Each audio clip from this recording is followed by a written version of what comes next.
Halo, assalamualaikum teman-teman. Gimana kabarnya? Semoga sehat selalu ya. Hari ini aku mau sharing kegiatan. Kemarin-kemarin karena ribet banget, jadi nggak sempat open kamera. Nah hari ini aku mau berkegiatan di luar, mau ikut kajian agama. Ini kan hari Minggu. Sebenarnya kayak jahitan dan kerjaan juga banyak gitu. Tapi aku sempatkan untuk ikut kajian karena udah lama aku nggak ikut kajian agama. Jadi jiwa spiritual aku juga butuh vitamin. Jadi aku mau ikut kajian agama di daerah Ambrawang. Biasanya aku ikut di Bukit Raya, tapi karena ini ada gabungan, jadi semuanya bergabung di Ambrawang. Oke teman-teman, ikutin kegiatan aku di sana, gimana suasana kajian di sana dan ilmu apa aja yang nanti bisa kita dapat, nanti kita sharing ya. Ayo wabarakatuh.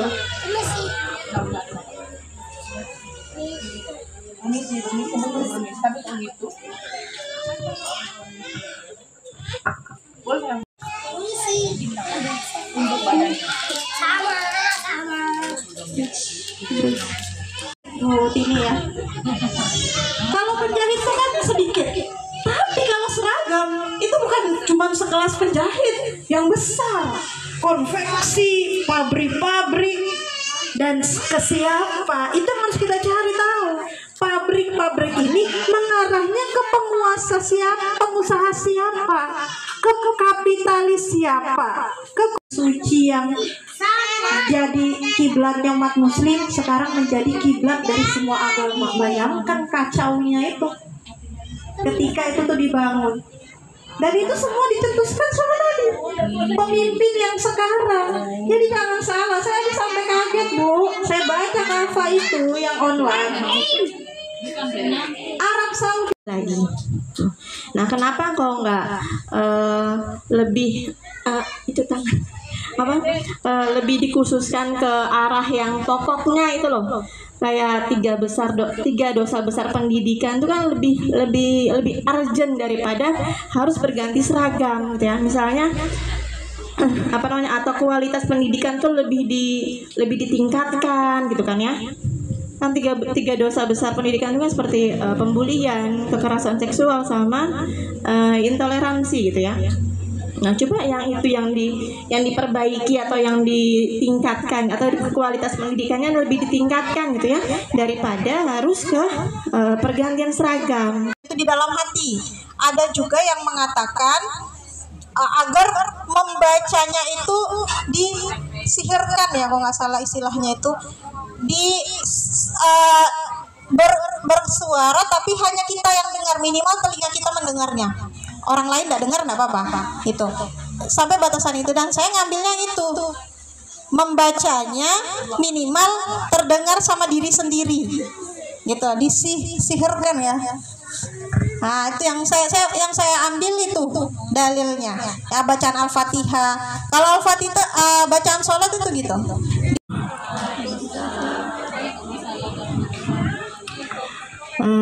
Saya mau jawab pertanyaannya Mbak Rina. Mbak Rina tadi tuh ngomongnya panjang ya, tapi pertanyaan di ujungnya itu bagaimana seorang muslimah itu tahu kalau berita itu bohong atau tidak ya. Jadi kan yang menguatkan kalau itu berita tidak benar itu kan seperti seragam sekolah itu kan sepertinya kalau saya itu cuma umpan aja. Jadi dari buzzer itu mengumpan masyarakat gimana tanggapannya, responnya atas berita itu kan. Tapi setelah dengar di TV katanya itu kata Menteri Nadiem Makarim itu berita tidak benar. Jadi mereka tuh mengumpan-umpan umat ini loh gimana responnya gitu. Jadi setiap ada mau kebijakan itu pasti diumpan dulu gitu. Nah terus itu jadi alhamdulillah ya kita berada di jamaah ini, kita tuh bisa paham kejadian secara global gitu loh. Jadi bukan paham tentang ibadah kepada Allah saja, tapi secara menyeluruh tuh kita paham gitu ya. Karena yang mengendalikan media ini kan mereka ya, orang kafir barat itu. Jadi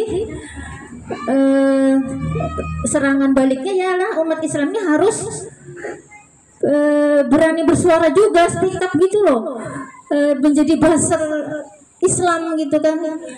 Jadi harus rajin-rajin mengopinikan berita kebenaran dari peristiwa Palestina gitu ya. Jangan sampai yang menguasai berita di dunia ini berita yang bohong atau hoak. Jadi berita yang benar yang kita paham itu harus kita opinikan juga gitu kepada mereka gitu ya. Jadi perang buzzer gitu ya. Jadi jangan takut, kita itu walaupun cuma memposting-posting insya Allah ada pahalanya ya, karena kita kan menyampaikan kebenaran kan, karena kita belajar Islam itu gimana seharusnya seorang muslimah itu beramar ma'ruf nahi mungkar gitu ya. Jadi kalau film horor ini ya memang untuk merusak citra Islam ya.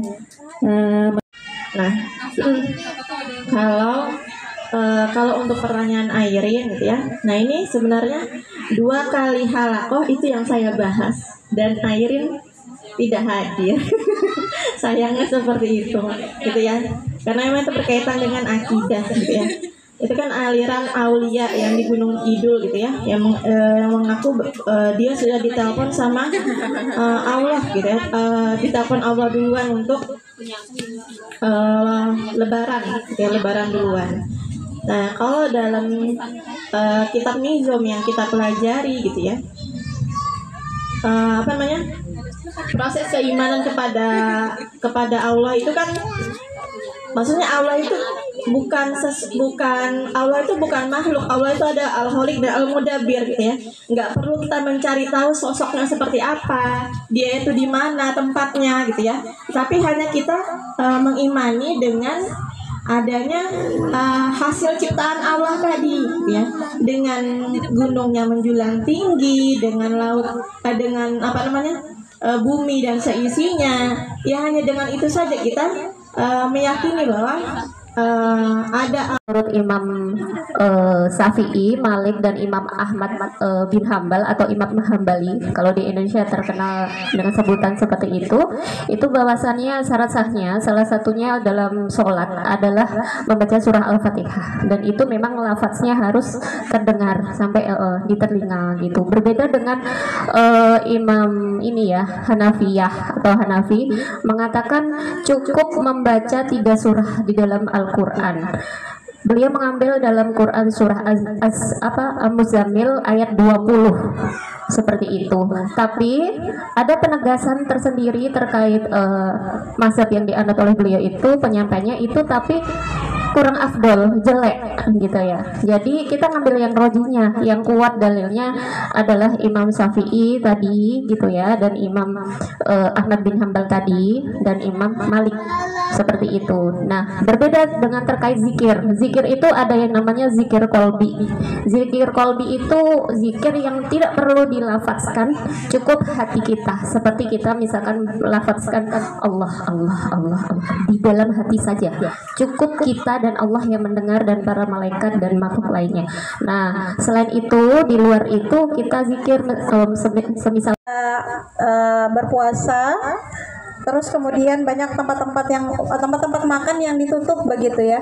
Jadi ketika tempat makan ditutup itu sebenarnya gini, itu juga bisa jadi bagian dari propaganda gitu, karena nggak sedikit juga yang nggak komplain,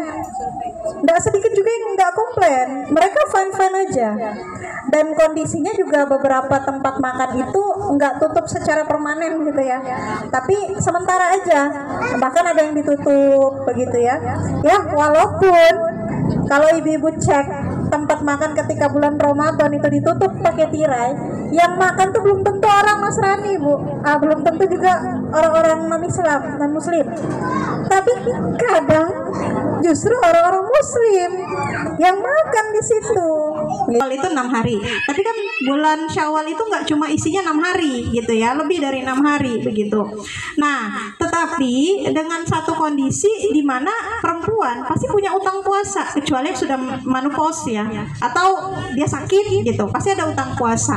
Nah, yang saya pahami adalah kalau pakai tingkatan hukum syara, maka tingkatan pertama adalah wajib, sunnah, mubah, makruh, haram. Nah, ketika mengerjakan sesuatu dan itu berada di satu waktu yang sama, maka dahulukan yang wajib dulu.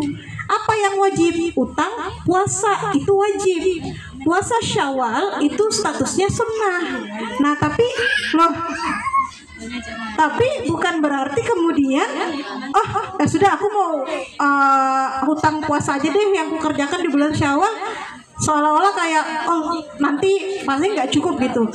Pasti insya Allah cukup, karena bulan Syawal itu nggak cuma isinya 6 hari doang, lebih gitu ya, sama seperti sebulan penuh begitu. Jadi dan halal bihalal sebentar. Tapi untuk liqa'ah Syawal tadi udah diinfokan ya ibu-ibu ya, di bulan depan insya Allah. Kasih Umi, repot-repot dikasih ini.